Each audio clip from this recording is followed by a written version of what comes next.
è un dolore grande, è un dolore troppo grande, perché io ho visto mio figlio quanto male stare e nessuno ha fatto niente. A partire dai servizi sociali, anche il neuropsichiatra che quando mio figlio stava male, proprio per queste cose, non ha fatto altro che imbottirlo di psicofarmaci. A parlare è la mamma di un bambino tredicenne che dal novembre 2013 si trova in una comunità a causa di problemi familiari, in particolare col padre rinviato a giudizio per maltrattamenti.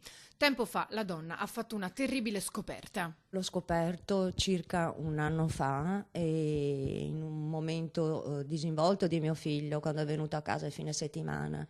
E spontaneamente, mentre stava giocando, è saltato fuori col discorso dicendomi: mamma, lo sai che quel ragazzo non mi fa più quelle cose?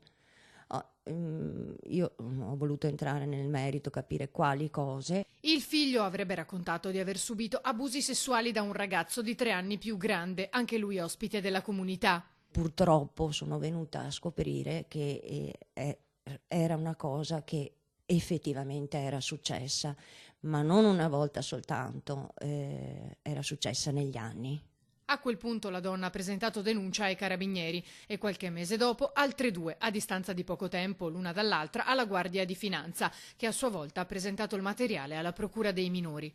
Ma secondo quanto racconta la mamma non è stato fatto il necessario, soprattutto da parte degli assistenti sociali. Non hanno fatto nulla per intervenire per mio figlio, per tutto quello che ha subito, se non che buttare addosso di tutto e di più a me e anche a mio figlio.